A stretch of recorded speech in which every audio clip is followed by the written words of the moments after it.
So, mate, should we get into it? Yeah. Right. Welcome to Done A Bit podcast with Big Owen Livesey and Luke MBE. Is that right? It is. You missed the big before the Luke Oh, yeah, MBE. sorry. What does MBE stand for? I don't even know. It's the member, the British Parliament, isn't it? Nice, mate, yeah. Do you get knighted by the Queen for that?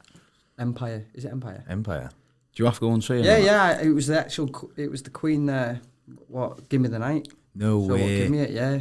So was that go over to him, like meet the royal family and all that, like? Yeah, so we went to the palace. I took my wife and my mum and dad. We went there and you get put into a room and then they go that way and they're waiting like another area and then we go into like 3 different rooms. Like you're in this room for a bit and you go into the next room for a bit and you go into the next room and then you actually go in and it was the Queen that was giving me man that day. And I never, you know when you just don't think, but when the Queen was stood in front of you and she starts talking to you, like my heart just went boom, boom. Just Yeah. wow, this is crazy. I was just saying, mate, yeah, like, what do you do in those moments there like that? You fucking meeting the Queen, getting dubbed by her, like, you get to chat to her on her. You know, it can be one of them things that just runs away with it. Like, you actually look back on it thinking, wow, I didn't really think too much about that, but it was a brilliant experience and it was an honour to actually meet the Queen and chat to her and stuff like that. But I'm very lucky. That was my second time of meeting the Queen. Oh, really? Yeah, I met her before the Olympics. GB had did an event at the palace, and so I'm stood with some of the lads boxing in the team, and I'm chatting to them away, and this guy keeps walking around the room telling them, if the Queen's coming to him, when you meet her, you do not shake her hand, you just bow and say Your Majesty. So you come up and down. I'm chit-chatting to my mate here, boom. I look this way, the Queen stood right in front of me, so I put my hand straight, I'm going, hi, nice to meet you. And I'm like, as I've done it, I've gone, no.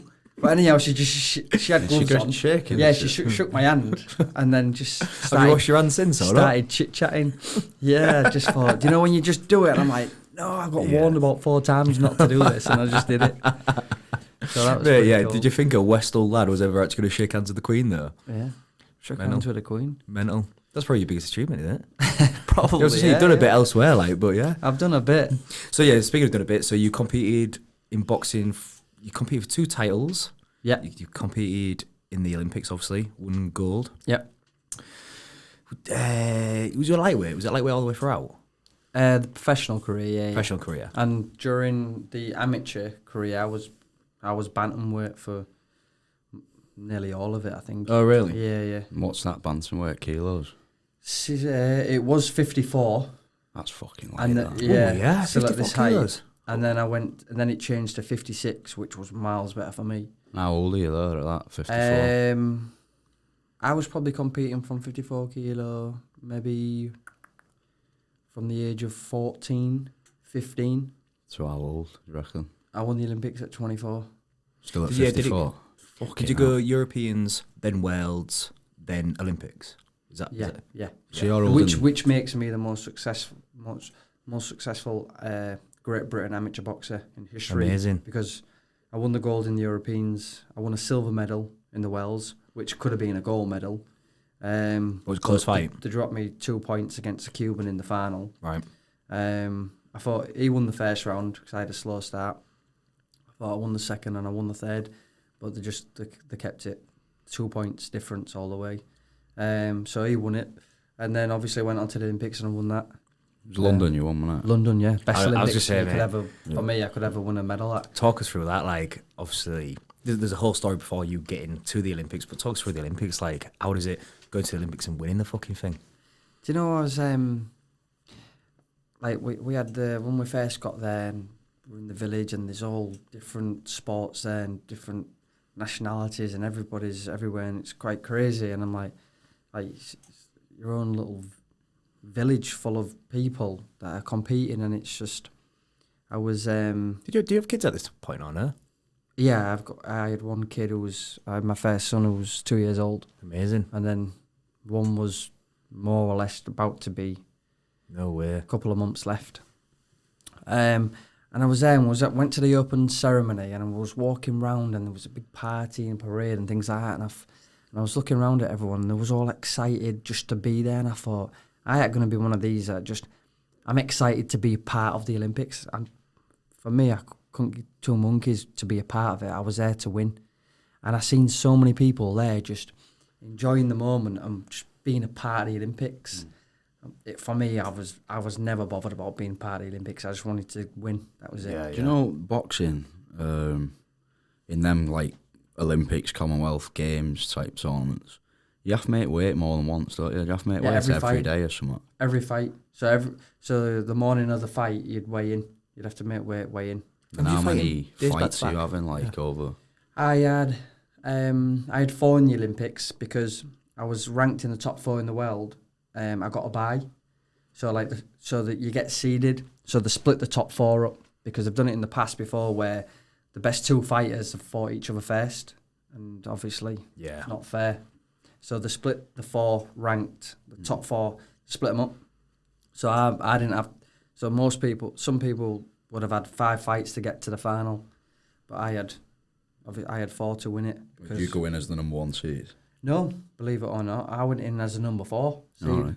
There was a guy from Azerbaijan that was in front of me. Never seen him before. Oh, really? Never fought him before. I actually fought an Azerbaijan kid in the World Championships the year before in Azerbaijan and beat him.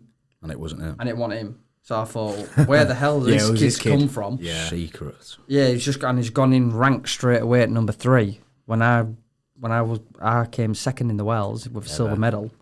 So even that's hard though, isn't it? Like when you're at the Olympics though and you're making, so each fight's on its own day. Yeah, so it was over 2 weeks. The tournament was over 2 weeks. Because like everyone at their games, when they compete, they're done and they just get fucking wrecked for 2 weeks, don't they? Whereas like you, man, you're fucking winning a fight the whole the way through. So you're cutting to 57 in the Olympics as well. 56. 56. So what would you like walking around at? Was you going 56 to 60? Me, no, I was always 60? super disciplined as an amateur. I'd walk around 58. Oh, really? 2 kilos. For anyone who is ignorant, what is the difference between amateur boxing and professional boxing? Well, amateurs are 3 rounds, 3 minutes. Right. Professional boxing's 12 rounds, 3 minutes. Right. With no head guards, smaller gloves. Ah, okay. And what's the difference in gloves, amateur and pro? 8 ounce, 10 ounce. Right. But the 10 ounce are different. Like they're just different padded. Yeah. Where They're all different styles of boxing gloves. Isn't they like Mexican style? And I only really learned that in the last couple of years of my professional career when I was with Shane McGuigan. It was him that actually taught me gloves can be a big deal. I always see there's like controversy with Tyson Fury. They're always talking about his gloves because he has this Mexican style gloves. You have like a meeting after you've made weight and everything. Then they have like a committee meeting. They check the gloves out and everyone's in there, officials, coaches, and they all have a chat and a talk. Oh, really? They check the gloves out, make sure that both parties are happy with them and stuff like that. So like the gloves are a big deal, but I went through 8 years of my career without even realising that the gloves were a big deal, and I fought mainly in power locks. Everlast power locks were quite cushioned gloves. So like when really there's a lot more lethal gloves out there that when you get hit with, they hurt you a hell of a lot more. There was that boxer, didn't he, where he took all the stuffing out of his and he just kicked, like, he just beat the the shit out of Mexican him. I think he died, didn't he? I think the guy died after the fight. No, I think it was it Margarita against Cotto? It was something like that, yeah. I remember seeing it. He just battered out his gloves. I don't think it was his gloves. I think it was his bandage that he had on. Right. There was when there was wet, they hardened up. It was something, mate. Oh, did he put cement in it? It was You can't put cement. No, genuinely. Fucking hell, he can't. But it was like cement in it. When the bandages got wet, it hardened up to be like a hard material. But certainly wasn't concrete. Well, I remember seeing the clip though. The guy, the other guy's coach, grabs his gloves at the end, and he's like, come check his gloves out because there was like some of them mental. You get all sorts of stuff going on in the professional game. Going through the Olympics, which obviously you had 4 fights. Which one was that like the hardest fight you had to get through, or did you kind of like? Owen spoke about this previously about like if he knows he goes out there and has his hardest fight on the day of the first one, he knows he might be. You have a better chance of getting through or something like that. You've said something like that before. It depends on your draw, doesn't it? Depends on your draw, yeah. See, all boxers when we went to tournaments, they always wanted an easier touch in the first round. It's always getting that first fight out of the way. Yeah. Once you get that first fight out of the way, you get that win, you get the confidence. Yeah. You sort of get into a little bit of a momentum, and the ball's rolling. Yeah. So like the hardest thing was getting a hard fight in your first one. Yeah. Like sometimes it's good in a way, like get the hardest one done and out the way with. But if it takes all that, the lads that I was with, and even including myself, like we always wanted an easier touch for the first fight, just to get in there, get the nerves, extra nerves out the way, and just get the ball rolling. Yeah. And then it don't matter then. Who was it you ended up having at the game? I had the Italian guy. It was actually a really hard fight. First one. Yeah, Matt, but he'd already had a fight. Right. But it was good because he beat the Cuban just like 2 months before going into the Olympics. And the Cuban's was very similar to me, tall, southpaw, elusive, quick, like awkward. And he beat him. So I'm like, right, okay, he should beat a really good... Yeah. The guy who beat me in the World Championships beat a very good guy there. So he's very good. He must be good with tall southpaws who can move and stuff like that. And yeah, it was an hard fight. Yeah. I think I won by 2 points, but I should have won by more. But then I realised when I got out, I thought, like, there's cheating. Like, why should I only be winning by 2 points? I thought I should have won more than that. But then the head judge was Italian. Never. That makes sense. You win points on a round or points based on strikes landed or each like every shot. Like, oh really? Right. Yeah, okay. Yeah. Not every shot, because if you block someone's arm, you don't like there's 5 judges and 3 judges have to press a button at the same time. Right. Okay. For you to score a point. Oh shit. So the scores was quite low, and you didn't know what the score was until the end of the round. Yeah. Never. So that it was an hard fight, and then I boxed in my second round. For the bronze medal, I boxed the Bulgarian guy. This guy must hate me. I beat him. You say for bronze medal though, so if you lose, you just get bronze straight away. No, so that one was to get to the quarters. Right. So that I needed to win my second fight for the bronze medal. Okay. So if I win it, I get a bronze. Guaranteed a bronze. Yeah.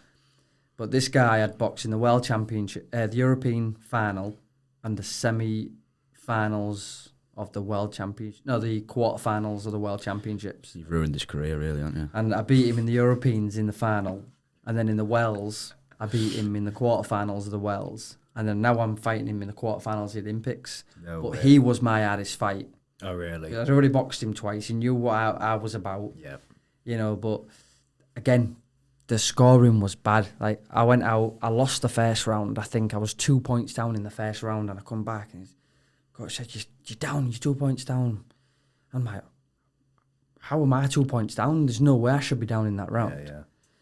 So he gave me a good slap on the back going into the second round. Thought, yes, do you know when you come back from, yes, I've definitely equalised that, if not up. Yeah.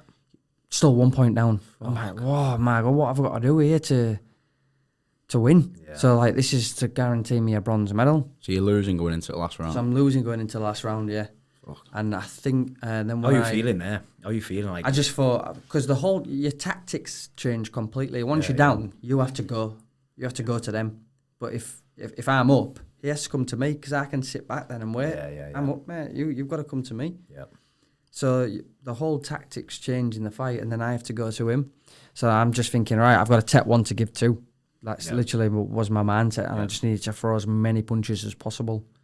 And I think I won the fight by 1 point, or it was on count back, and I won on like a count back thing. But I thought, there's no way I should have ever been down in that fight. Yeah. But that for me was my hardest fight at the Olympics. Man, that's fucking, that must be that. But he must hate me, that kid. Oh yeah. I beat him in every majors. Yeah, he must. The Bulgarian kid. He and he was a world champion as well. Do you have a relationship with him now, or is he still just hated? Probably guarantee he's got no relationship. I was gonna say, do you reckon you're up on his fucking wall, he's still throwing darts at you? Probably, yeah. So who did you have in final? Who did you end up with in final? Ireland. Oh, Irish. Yeah, Really? a guy. So it was a guy called John Nevin. So it was we had 1 apiece. So we boxed each other twice before. He beat me in like 2009 in Ireland. But that was the worst year of my career. I wasn't performing. I was down. I was contemplating on retiring from boxing altogether. Any reason why, or just change of coach in Team GB. Didn't like the new coach that come in. We didn't get on. I was homesick. I was away all the time. Miserable. Wasn't enjoying it. Wasn't performing. Split a tendon in my knuckle in a training camp in Kazakhstan, and I just had enough. Yeah. And the head coach was just absolute nut job, and we just didn't get on, and so I wasn't performing and whatsoever, and just didn't want to be there. So he beat me there, and then I beat him in the semi-finals of the World Championships on a count back. So it was level, and then they go to a count back to see like how many judges pressed it more for you. It was that close, like. Yeah, so I beat him there. But the score everywhere, every tournament you went to, they pressed the button for the Irish. They always got favoured everywhere where you go. Oh, really? Everyone loves the Irish. Yeah, I love the Irish. Yeah, I'm half Irish myself. But everyone hates the English. Yeah, they do. So when you go into these tournaments, like no one favoured the English. Everyone always we always come off on the wrong side. Even when we're boxing our own country. Oh, mate, honestly, yeah. The English must hate the English because they favour they do. They don't favour the foreigners. What kills me, you'll see someone as successful as you in boxing. What was it? 20 wins, like fucking so many knockouts, etc. You'll see some dickhead on the street who's done fuck all themselves, and they go, "Yeah, but Campbell never did out." I'm like, shut up. You just feel like saying, shut up. You want to slap my... The cunt has got a gold fucking medal in the Olympics. So, shut the fuck up. See, but it's one of these, right? So I boxed Lemachenko, sold out the O2 Arena. Yeah. And it was an unbelievable fight. Like, a lot of the rounds was close. The better man won at the end of the day. He's a 2-time Olympic champion. He was the number one pound-for-pound fighter on the planet. The number one pound for pound out of every fighter in the world. He was the best, number one. And he beat me. Oh, look. Hey, shit. But you fought the best. Yeah, you got beat. You shit. So I had a great fight, close fight. Yeah. Got beat by the best fighter on the planet. Yeah. And now I'm shit. Did that go 12 rounds as well, did it? Yeah. And I tore my bicep 3 weeks before going into that fight. Fucking hell. So my lead hand was in pain every time I threw it. Did you need surgery on that? Or did I still haven't got surgery on it now. So it deformed, like. Yeah, you see a big sort of tear there in my arm. Yeah, you could have won that fight though. People still said something, wouldn't they? I hit him a couple of times. He hit me, but I hit him. But it was just a great fight for the fans, and I left it all in the ring, and the better man won that night. That's what it's about, though, isn't it? Fighting the best people, and you can say you've done it. So for me, I always followed the money. Oh, like, really? You see a lot of other fighters that like you'll get a few names in the hat.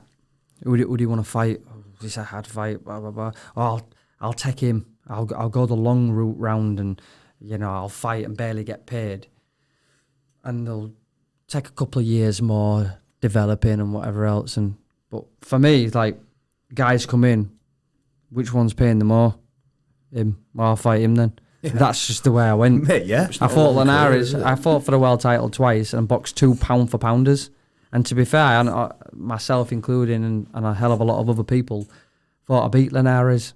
Yeah. Still a little bit sore. I won 7 rounds out of 12 rounds. Yeah. Clean 7 rounds. And, they give it to him on a split decision on his show over in California.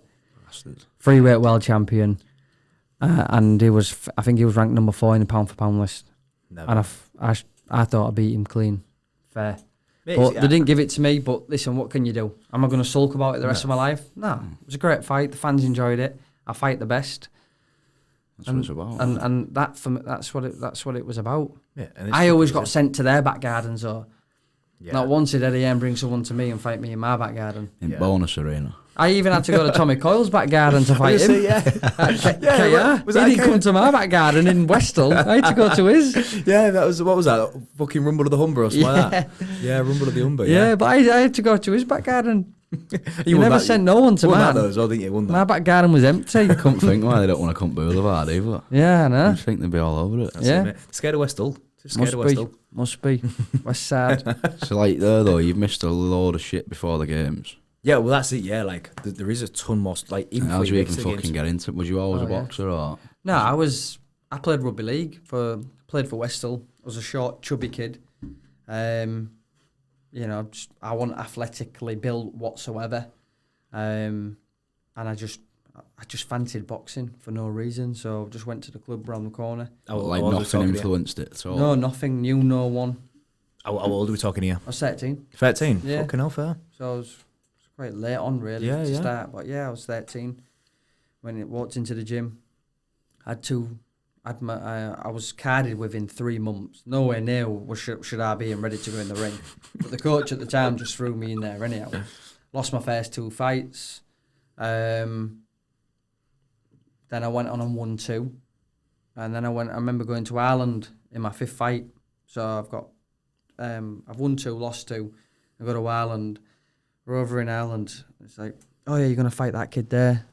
So I looked over at the kid and whatever else. And then one of the other boxers had been talking to him previously, so he comes up to me and says, "Oh, I think you're fighting him, aren't you?" So I went, "Yeah." He goes, "He's had 98 fights, him. 98? He's a 2-time schoolboy Irish champion." So I went, "Who is that kid?" So I goes, "I've had 4 fights and I've won 2." I said, "I'm fighting him." 98 fights. That's fucking I said, "I'm 13 years old, right?" Is that the streets or not? So I go in the toilets and I start crying. I'm only a young kid. I start crying. No way. Yeah, I'm thinking I'm fucking fighting some guy who's had 98 fights. Won 96 of them. 2 times average champion, and I'm fighting him. So I get a little bit scared and upset, and I go in the toilets. I have a little cry to myself. And as I'm walking out, my coach stood there, and I hear him talking to someone about my fight. I'm like, "Oh, I've always got the towel." And I look back now. I didn't know what he meant back then. Yeah. I was young. I look back now and think, "You piece of fucking shit." Always got the towel. Meaning when I get battered, he can just throw the towel in. What do you reckon he was there as like another win kind I don't want to ruin the surprise, but what do you reckon happened? You shit your pants in the ring. He threw the towel in, didn't he? Did he really? Yeah. No way. No way. That's naughty. I'd only been in the gym 5 months or 6 months or something like that. What the fuck was the point in that trip? I went all the way to Ireland to take a beating and then go home. So when we say beating, what we're saying, like first round just fucking comes out flying. I think it was first round. He just come out throwing a million shots. And is this lad? Do you know him now? Has he kicked on? No, I wish I did. Yeah, I bet you did. I wish I did. Gotta go find him. Apparently, the first lad I boxed, he was from Scarborough. Someone told me he was in jail. Never. So I'm like, it's interesting. The He'd be sat there saying that, Luke. I fucking twatted him. Smashed him up. Yeah, now look at him. I could have. That could have been me. That. I could have done what he's done. So what type of lad was you, like fucking back in the day? Are you always being fucking quiet lad? Are you always being a bit of a dickhead or? No, I think I've always been a full-on arsehole, horrible person. No, I'm joking. I mean, some people might disagree with that. No, for me, I've always been a shy kid, quiet, keep myself to myself. I like my business being my business. Yeah, that's it really. I've never been. I think that's why I get like. I think there's a lot of people that like me because I'm not cocky. I don't show off. I'm not a loudmouth. I don't think I'm better than anyone else. I just keep myself to myself. Do you know what I mean? Yeah, I've never. You get people out there that would dislike the nicest person in the world just for whatever reasons. You can't please everyone. Don't matter who you are, but. Yeah, I mean, I just try and keep myself to myself. I like to treat people how I want to be treated, so I'd use that. That's it, really. Yeah. So how did you get involved with like Great Britain? Because like obviously like judo, you'll have to do like a British Championships, which you'll have to medal in to then get invited to like be part of the squad. Is it the same in boxing or? Yeah, it was very similar for me. I got to the. Is that ABAs? Is it? Yeah, I got to the like a national final.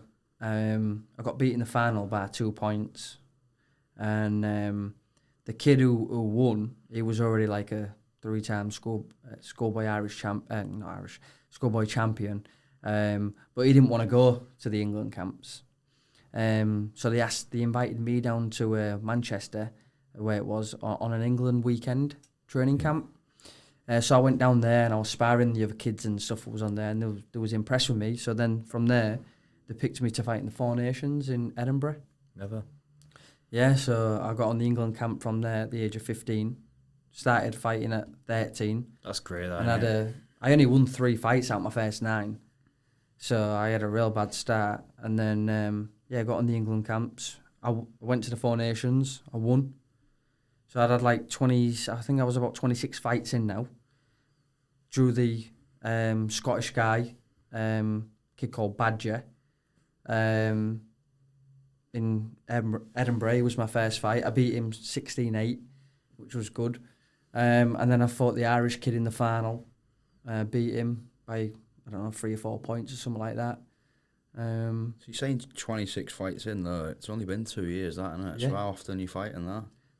I was just on the road a lot, going to fighting on the road, going to people's home shows, fighting there. And how does that affect you, like, with your childhood there? Like, was it not a lot of? I didn't have a childhood. Yeah, I was gonna say, is it not a lot of childhood there? Like, Well, I say I didn't have a childhood.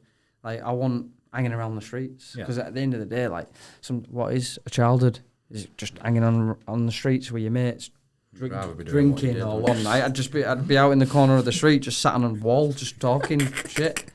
You know, yeah, great childhood sort of thing. You know, but so I sort of just kept. When I started boxing, it was like a couple of days a week, and then it went to 3 days a week, and then 4 days a week. I was gonna say, when's this moment of like, right, fuck, I've maybe got something here. There's maybe I don't use the word career, because you don't think about career when you're 16, 17, but when you go, I've got a good chance at this. Obviously, you're getting picked to England at 15.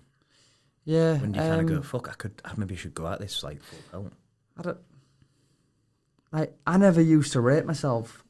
Never ever did. I always used to think I wasn't good enough. I need to train more. That's probably why you did so well, that. Yeah, that's like, I used to not have enough confidence in myself, which probably kept me in the gym, kept me focused more. I used to be like, oh, I need to be better. I need to be better than I am. You know, and I'm just, I never used to think I was good. I think that's the key, me, though, because how many kids you see that are fucking class, they know it, they never do anything, because they think, I don't need to do it, like... Yeah, there is that. There is that coach. There's a fine line, isn't there? That Tim Glover. Tim Glover, he was a coach for like LeBron James, Michael Jordan, all that stuff. And he said, that book, hasn't he? Yeah, that book, Relentless or Unstoppable. He's always got 2 books, and that's what he says. He says the main trait he saw in these guys, they all had a bit of a dark side, and that dark side was it's not like they didn't believe in themselves, but it's like, I've got to be better. I've got to be better. I've got to be better. And it's like, you get a win, they win the fucking trophy. It's like, right, we're straight back to training. Yeah, I think that plays a huge part, but I also think mindset, in having a growth mindset or a fixed mindset, comes into play as well. Yeah. And it's down to an individual, whether you're a fixed mindset or growth mindset. And someone in a growth mindset loves a challenge. Yeah. Someone in a fixed mindset, say, can have something precious that they want to keep, i.e. skill, or talent. I've got this talent, I need to protect it. I can't challenge myself with him because, you know, he might beat me or whatever else. So they become fixed mindset.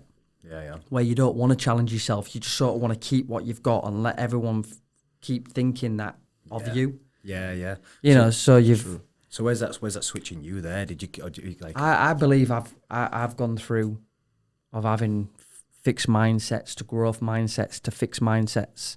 I believe it was the book. I wish I'd read this book when I was competing. Is it Carol Dweck's book, innit? Mindset, is it? No, it's not. I'll text you what the book is because I don't know off the top of my head. But it's about 2 different mindsets. And when I'm reading it and I'm looking, because I read this after I retired, I'm like, I wish I read this because I've gone from fixed mindset, worrying, panicking, not wanting to challenge myself, then to... Because I hit rock bottom before the Olympics, 2 years before the Olympics, and I was going to quit altogether. Not the bit with new coach and shit. Yeah, so I needed to hit that to reach the top, because I believe from me hitting that, it put me in a growth mindset that, you know what, I really don't care whether I win or lose, as long as I go in there and give it 100%. And I started focusing on my effort and not the result or what people think. And that, for me, changed a lot. So I started focusing on my effort. Went in there, I don't care if I win or lose, I'm going to give it 100%. If he beats me, I can come out satisfied in the fact that I give it my best and the better man won. And so that's, for me, was a big change, and then starting to focus on my effort and not worrying too much about, I need to win, and panicking or anything like that. It was all on effort and doing my best, and I don't care what happens as long as I focus on this. That's fine. And that got me up to the Olympics. But then the Olympics come, and I was crowned Olympic champion, and everyone thought I was unbelievable. You had your own fucking first class. Then I believe now, when I'm looking back, I've never said this to nobody, but then I believe now, I thought, fuck me, I think I fall back into a fixed mindset after the Olympics. Oh really? Because I've got this Now title. you're I'm Olympic Olympic champion. I'm a big name coming through. You know, people think I'm this, I'm that. Yeah, I've got a lot of expectations on me. I want to protect that. What is the pressure? It's natural, isn't it? So I want to be. I don't want to spar spar that guy. He's hard. He's a challenge. I don't want a challenge because I need to protect what I've got. What was the pressure like? So obviously, yeah, you've had that's an amazing achievement. Innit? You've won a gold medal at the Olympics. Like fucking hell, how many people actually get to really experience it? And I'm also as well, maybe wrong, but you was like the first bantamweight to win a gold medal since like 1908 or something like that. It was something like that. Like, what's the is there a pressure there? Like, the pressure was massive. Like we're looking at life-changing things here, which was life-changing things. What does change, if you don't mind me asking? Like, you're Olympic champion. So like financial relationships. I'm an average kid from an council estate that never had nothing, never went on holiday as a kid, never went to a restaurant to eat out with the family because I couldn't afford it. You know, my mum struggled to give me £2 dinner money a day for school with my brother and sister. Just that was your average family for me growing up. You know, I don't believe any kid in my street went on holiday abroad or anything like that. You know, I'd lucky to go to Wither and stay in a caravan for a week or two. So I was just your average kid, but you're in the Olympics to win gold. Now this is you. You can break that chain. You can be the link in your family that breaks the chain. That now you can achieve something. And then obviously that's going to set you up going into the pro ranks. So that sets you up going into the pro ranks, gives you a profile. You're getting more money because you're a bigger name. Yeah. Marketing, sponsors, everything. So that I thought, well, this is for me now to break the chain of my family and try and be something and achieve something. So how old was you when you won the games? I was 24 years old, so I wasn't necessarily young. Then I was one of the oldest in the team. When did you start training full time then? Was you in Sheffield, was you? Probably, I was in Sheffield from probably 08. So 4 years. Yeah. I was in Sheffield for at least, probably longer, at least 9 years. We was in Sheffield all the time. Were you living there? Have you got like athlete accommodation?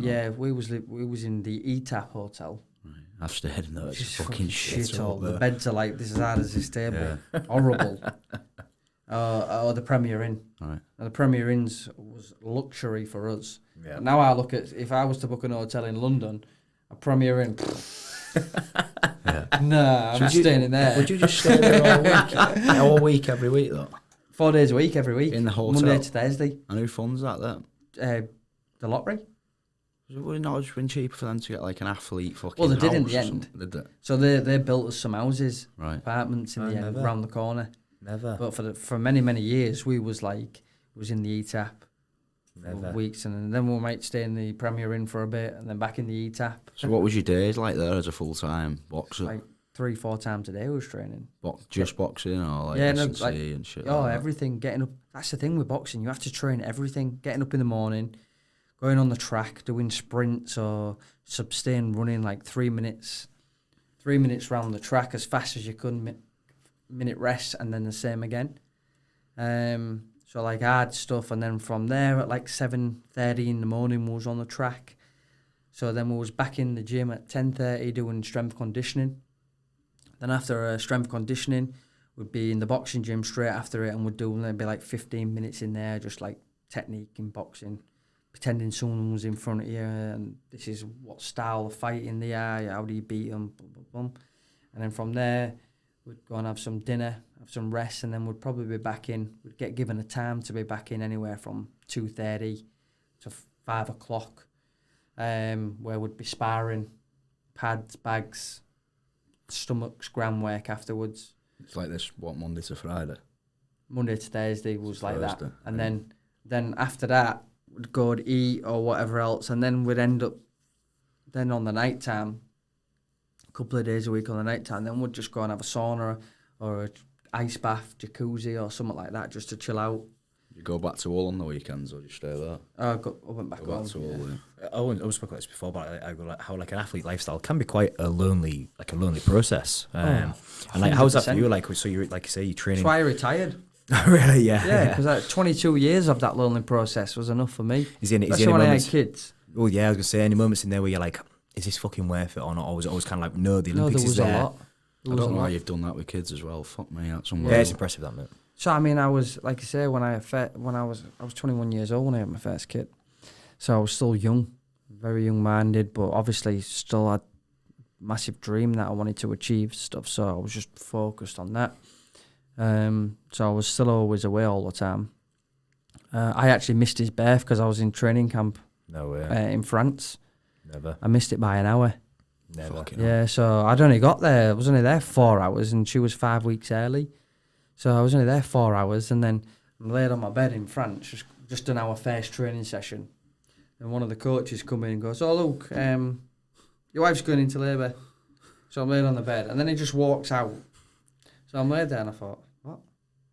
So he just come in, said it, and then walked straight out. That was it. So I got up, and I went...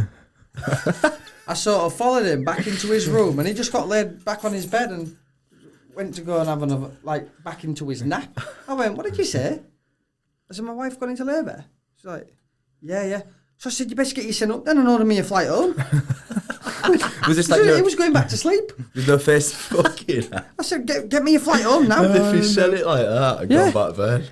There's He no went, like he went straight FaceTimes back or to this- bed, laid down and put his feet. Oh, real. You best get you best get me a booked flight back home now. Did you or no? Did you get So one? yeah, he booked me a flight, but then it's like, right, order me a car quick. So they got me a flight, packed my bag real quick. It was 2 hours because it was in the middle of nowhere, as per usual. 2 hours to get to the airport. So as we're getting in the airport, I thought, oh shit, like I've got to check my bag in. So so I'm thinking, what am I doing here? Can't check my bag in because I'm flying to Liverpool, and then if I wait for my bag, it's going to be too long.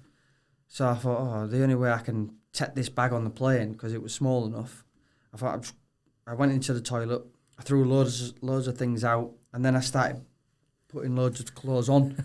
So I put like 5 pairs of trackies on, like 6 t-shirts, a couple of jumpers, coats, and everything. And I threw a load out. I'm like, right, great, now I can take this on the flight with me and, put it above, because I want a big suitcase.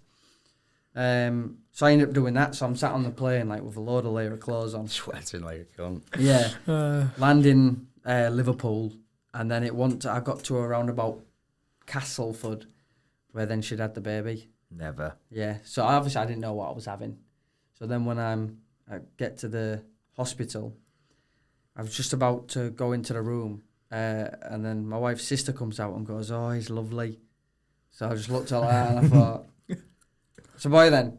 Waited all this time to get told just before I go to meet him that he's a boy. Unreal. So anyhow, I go in the room and then, yeah, I was there. Fucking amazing moment, yeah. Yeah. But like you say, going back to the bit, like for me in the end is, I was on the road 22 years, constantly away.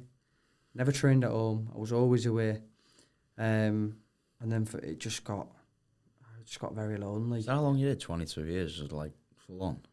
Oh, yeah. Like full-time athlete, like? Yeah, full-time So, athlete, 22 years. That's the best thing. You get crowned Olympic champion. Dedicated, never drunk in my life. Didn't drink beer, maybe once or twice a year, max. But didn't drink. I was always dedicated. Always ate well. So you've been doing that for 22 years. So you get crowned Olympic champion. Like, what does change there? Like, what, like... Everything. Yeah, People know who you are. Yeah. That was the hardest part for me. Everybody knew who I was. For someone that was quite shy, kept himself to himself, everybody knew who I was. And that was... You was the face of Hull, That was... It took me a year to sort of... I got to one point where I actually didn't want to go out. Because when I went out and walked into a restaurant, I could see everybody's eyes on me. And Never. Like, I would rather walk around the edges of a room to get to where I needed to get in the place. I still do that now. Then walk right through. Yeah. Some people love the attention. And I was never interested in the attention. I'd rather just sneak round the sides. But yeah, I used to, at one point, I thought, didn't want to go out, leave the house at one point because everybody knew who I was and you could see eyes on you. But somehow over the years, I've just developed something in myself that I could just be with the missus and it's like, do you see them looking at you or talking or thinking, I'm like, no, I didn't even see it. I missed it. So somehow over the years, I've just blinkers was on, and I stopped noticing things because I didn't want to pay attention. Also, they said about like you come from fucking like a low income family, etc. How does that feel going from being that low income kid to now fucking having some money in the bank? Like, did that take some getting used to on her? I was always a saver. I was, yeah. So like, some people go mad dirty, they buy fucking LV this and out this. For me, I was always money orientated as a kid. My mum had asked me, she said to me this other day, do you know, I said, I asked you and your sister and your brother, you was only about 7 or 8 years old, and I asked you all what you wanted to be, and my brother said, he wants to be an astronaut and whatever else. He said, when I asked you, Luke, all you said to me is you're going to be a millionaire. That's all you said. You didn't say anything else. But I was a young kid, obviously. I just said something. But I was always a saver. Yeah. I mean, the first thing I bought when I had some money after the Olympics, I bought my mum a new kitchen and tiled downstairs for her and stuff. Fucking class. So the actual It feels first, good being able to do the actual first thing I'd ever bought my mum, I'd not ever bought my mum, but ever spent my money on was a new kitchen for my mum. Amazing. And then I soon bought her a house for her.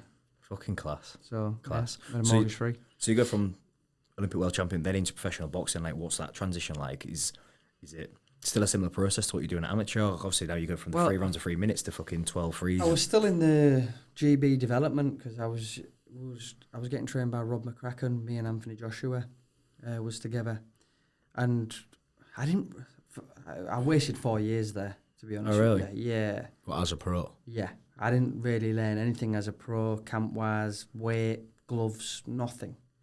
And then I realised in the end after the Mendy fight that I just wasn't getting anything like guardians.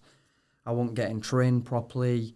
You know, there was no path planned for me in my professional career, which you think is crazy because you're Olympic champion. Surely there's some path set. I wasn't getting nothing. So it was probably one of the hardest things that I had to do was break away from that and go somewhere else.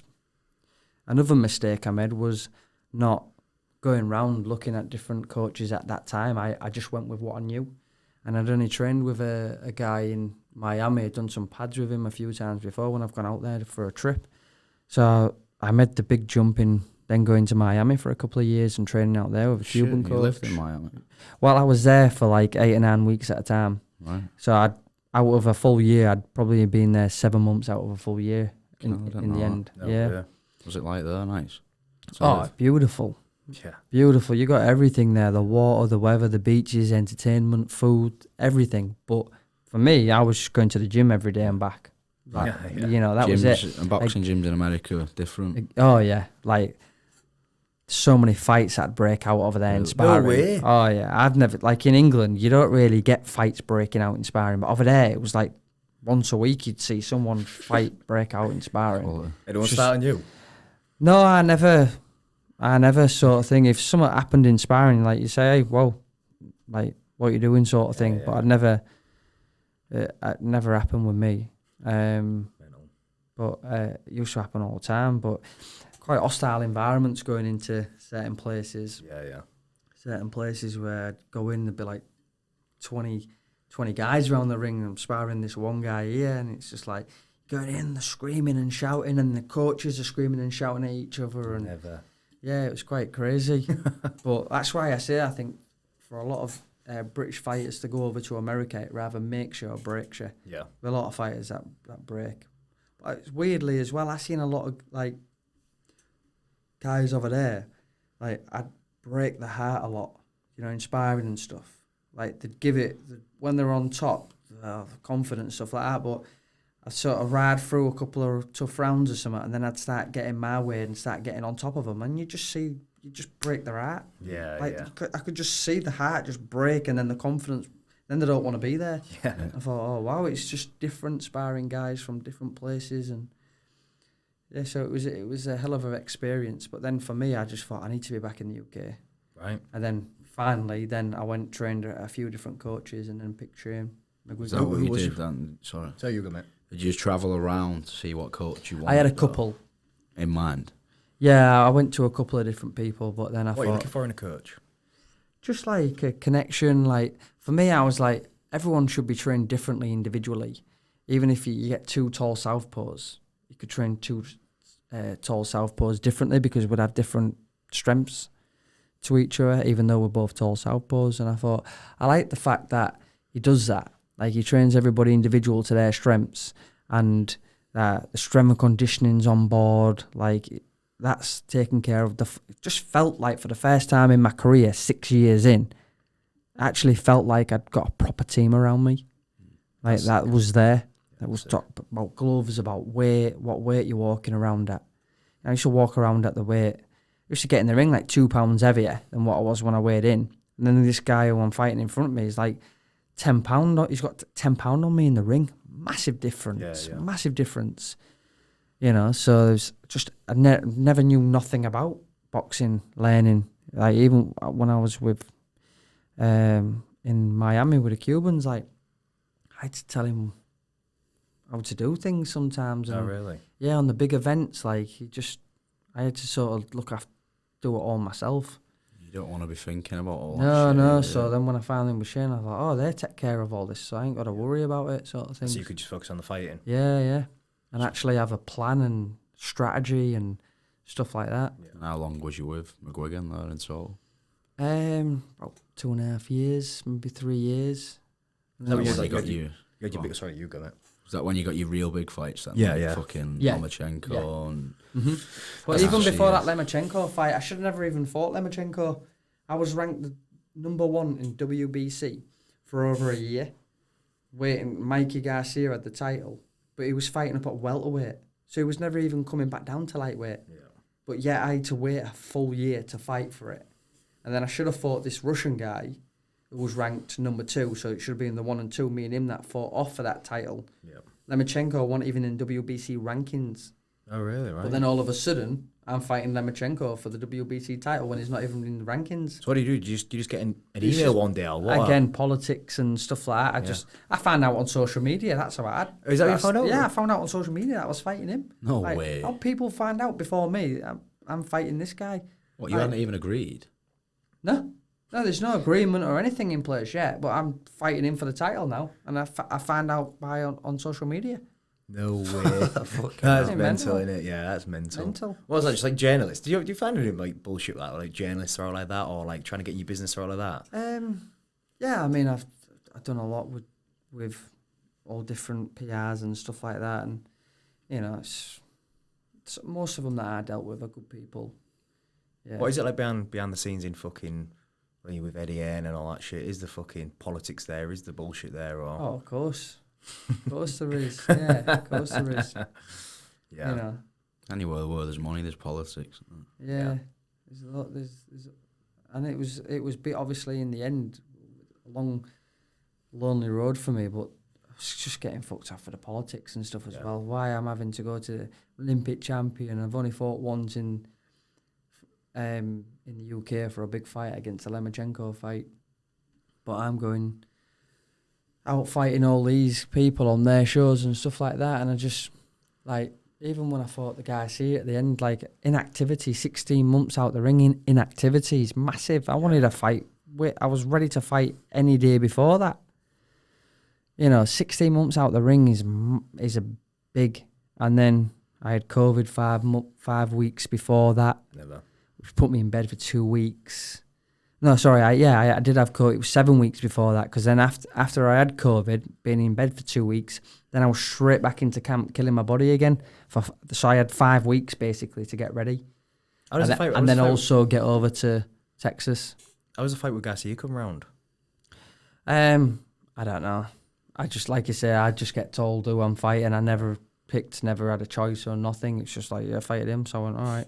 You fucking dropped him as well, didn't you? Fine. Fucking good. But yeah, it's just, I don't know. I don't think I should have even been fighting him, to be honest with you. I feel like it should have been Haney and Garcia that should have been fighting. But you've got two young lads there and then you've got me who's a bit older. And then they thought, all right, instead of these two fighting each other first, which there should be, I'll just put Luke in. We're sort of one of them. Yeah. And it just went from there. Like I say, I never picked and chose what never had any control in the path I went with. I just got told I was fighting. That was that.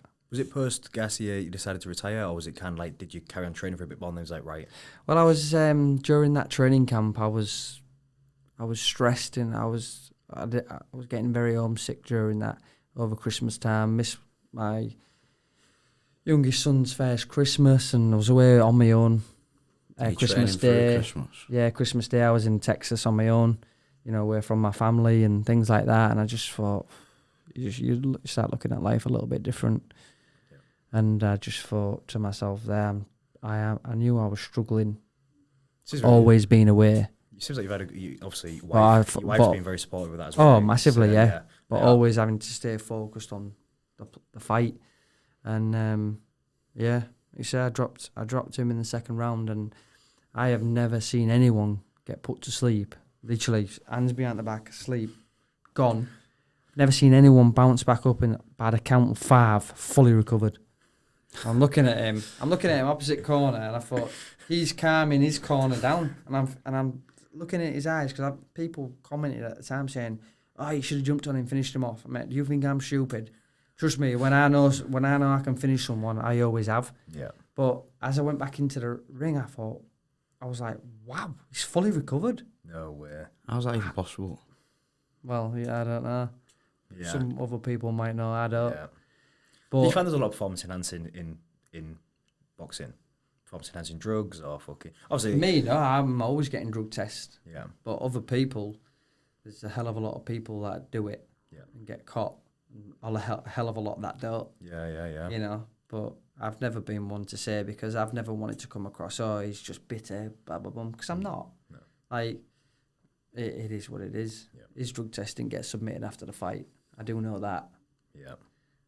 And for no reason, there shouldn't be any reason why it shouldn't have gone through. Yeah. I had 4 before I even had to get there. Oh, really? I was on 2 testing sites, VADA, UK Anti-Doping and VADA. So I was getting blood taken in the morning, piss tests. You're getting blood tests as well? Everything, yeah. Sometimes blood test and piss, or then it'll be piss and then it'd just be blood. Like 2 or 3 times a week I was getting tested at one point. Yeah.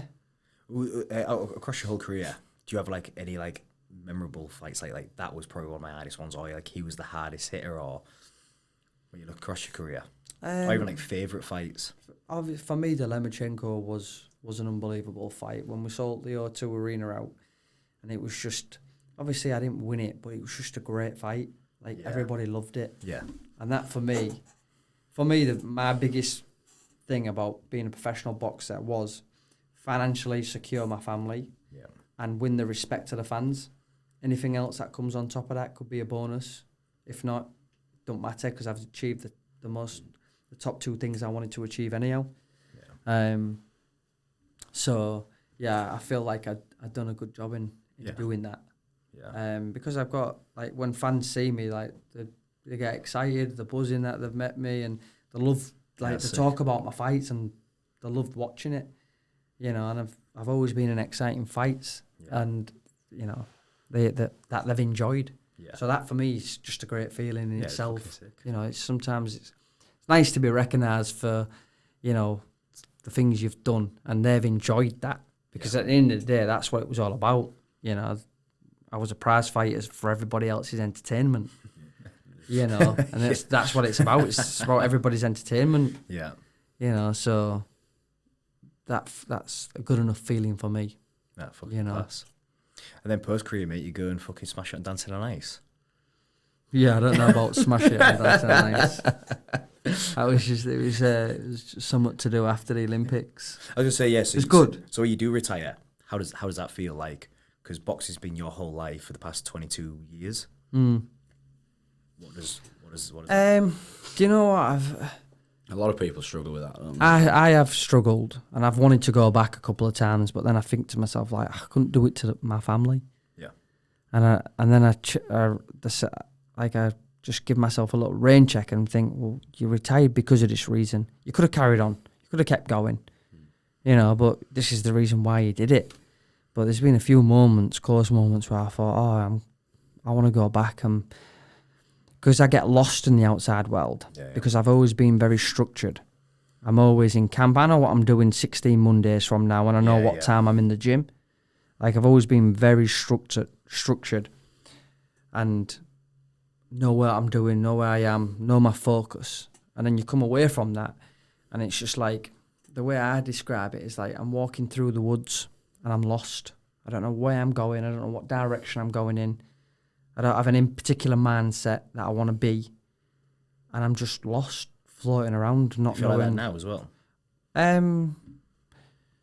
A little. I feel like by the year just gone, by the end of that year, I feel like I've got some good directions in where I want to go now. And this year, I'm pumped about this year and what I want to achieve this year. And I've created some directions in my mind of where I want to go and what I want to do.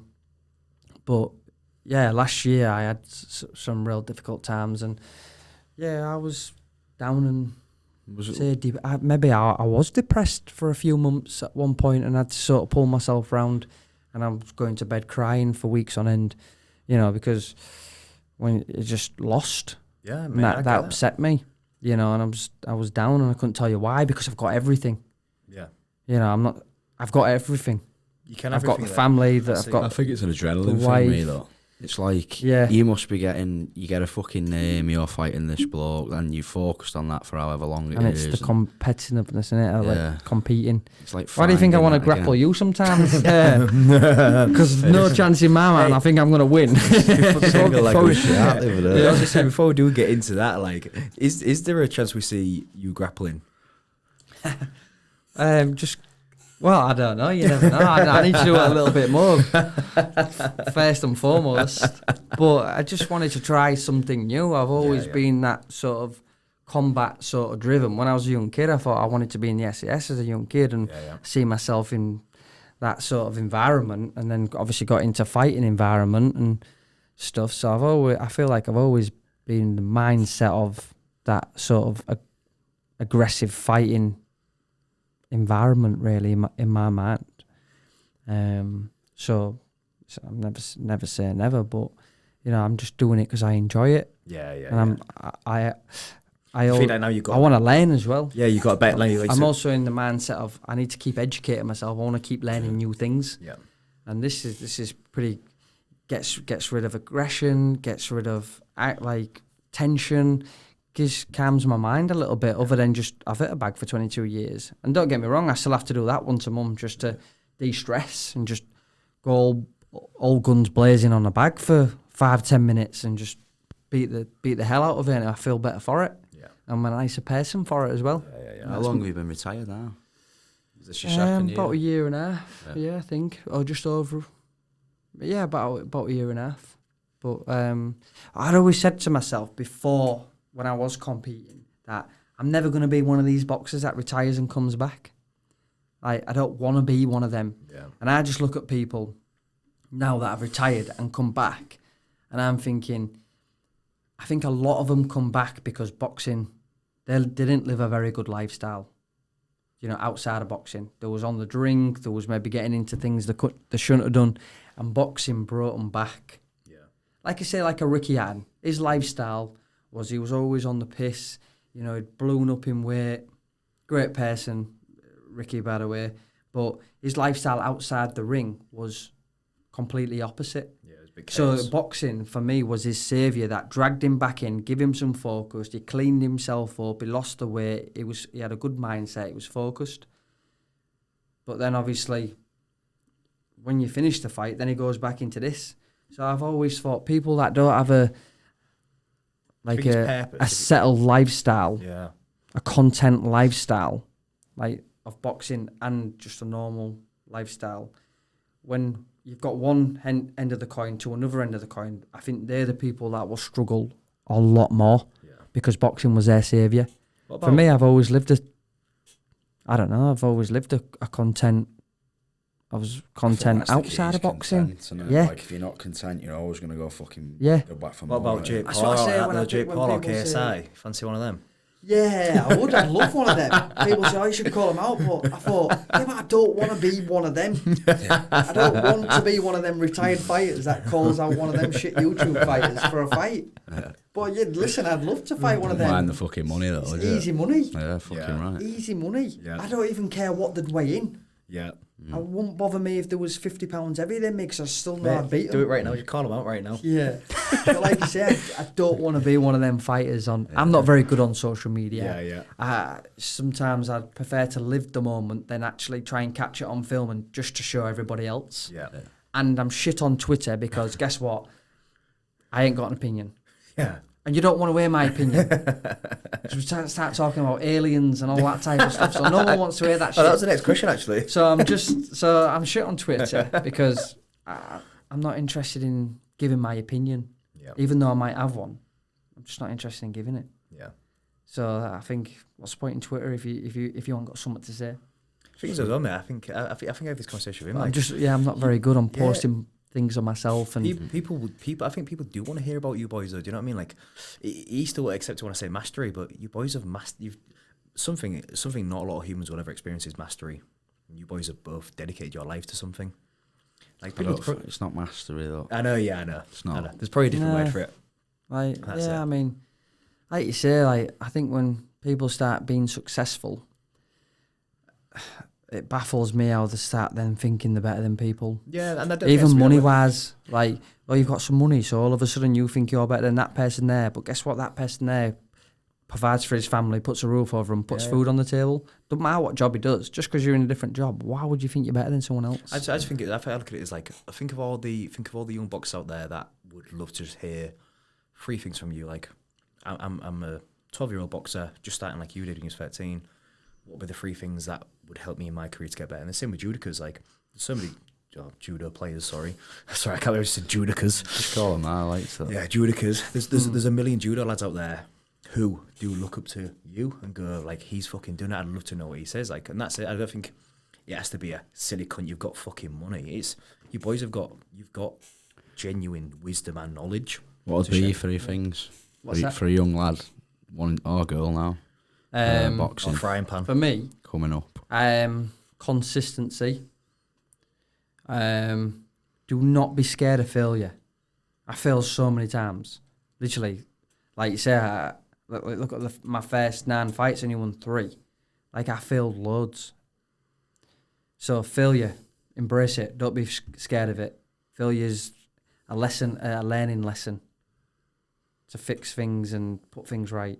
So certainly don't be put off by failure and don't be scared of it. So there's like my big. Do you know when people say like, "Oh, this guy was unbelievable. Like he was so talented, but just didn't have dedication." Guess what? Fucking dedication is a talent. Yeah. Because that was my biggest talent, my dedication and my persistence. That was my biggest talent. It wasn't my skill. It wasn't my speed. It wasn't my power. It wasn't my boxing IQ. It was my dedication to try and be better. And that was my biggest talent. Yeah. So, like I say, when I first started, no athletic ability. I wasn't the fastest kid at sports day. I wasn't the strongest kid. You know what I mean? I wasn't athletically built, but my mindset was my strongest tool, and that's what got me there in the end. That's fucking class. And what would you say like your biggest mistakes was, if any? If you don't mind sharing them. Spending 4 years as in the place where you was as an amateur. Yeah, I mean, I could say that was a big mistake.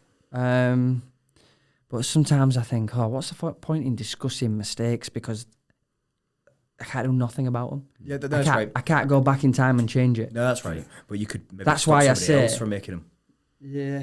Well, no, I can't, because what you've done for a mistake in yourself is unique to you as an individual. You probably needed to make that My fucking mistake as well. No one could make the mistakes I've made in that respect, because that was my sort of path as an individual. So it's just like, I don't know.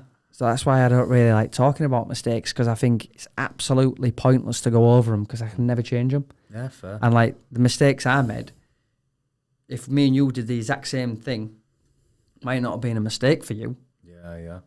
You know what I mean? But where it was a mistake for me. Yeah. So I look at things like that, And I just think, right, I don't regret nothing because I can't change it, so it's pointless. What I'd want to ask you, mate, is like, because obviously you're living it now. Because I've got loads of mates who've been athletes as well and just stopped competing now. What would you say is the key to like not really, really fucking struggle and lose your head after retirement? You know, like for me, it's always been like having goals, something to keep myself excited about. So when I was talking, about finding myself being lost and having like nothing in sight, it's just wandering around, nothing mindset. As a fighter, I sometimes meditated and thought about the fight, thinking about my hand getting raised. I sort of like visualised the future in the person I'm going to be and what I'm going to achieve and what I'm going to win. So like sometimes just go and have 15 minutes to yourself and create a little future in your head of what you want to actually do or where you want to be or what type of person you want to be like, and sort of visualise it in your head and think, right, okay, I want to be this sort of person, or I want to do this, and you need to start creating a different story in your head because you're on a different page now. You've been on that page, it's done, you've come away from it. Now you've got to create a different story. So I think that's one of them. For me, it helped me sort of where I want to be, creating something. And then also like everyone talks about happiness, being happy and stuff like that. That's it's a myth. Yeah. What are you going to do? Go around like that every day? look how happy that guy is. It's a moment out of a day. It's a couple of seconds out of one day where you're happy. Like everyone trying to shove fucking happiness down your throat. Yeah. Man, I ain't got to be happy. I don't have to be happy. Yeah. I'm content. Yeah. So I think being content, I think, is a big thing. And what is it like being grateful for things you have? Not thinking that you need to be happy and you need to be this. Just be fucking content. You don't need to be happy. Yeah, it's true. I think that's another thing as well. Yeah. But yeah, so I think sort of creating a new story in someone's mind of where they want to go, what they want to be, what they want to do with themselves, and then just sort of being content with themselves. You don't need to be forced to be happy, and just I think if you're sort of content with what you're doing, and you've got good people around you, that's key as well. I think people around you that you love and have always got your back, and you don't need a million people. Just need one or two people. That's it. Keep your circles small. Yep. In my opinion, just have one or two people around you that makes you happy and you enjoy their company, and but goes both ways. And watching your back when it's turned and stuff like that. I think just keep things simple. I like it. That's what I would do. Yeah, I think it's a good way to wrap it up. Anything else you want to say, Luke? Don't know. I'm the one that's been talking the past hour, innit? It's like I feel bad because I've not asked you two questions. Mate, it's not about us. Yeah, you don't know about us, mate. We it's really not all appreciate about me here. No, it is, mate. It's all about you. No, we appreciate you coming a lot, mate. Like it's been class. Yeah, it's quality, mate. Class. No, it's good. Like you say, I've started taking a class, for you in what you're doing for your gym, and it was. I did it a little bit for me at first to give me a little bit of focus and stuff, but there's a few lads in there that I'm really starting to like, and I actually enjoy going now and seeing the lads. Yeah, it's good. Yeah, sick Get to know a few of the lads, and they're all from different backgrounds and stuff. So I enjoy it now. For me, good. Yeah, perfect. Brilliant. Thanks for that, mate. Yeah, Man. Oh wait, what you got to do is you got to say us. Say what? Us. Us. Us. What is it? He's just a fucking idiot.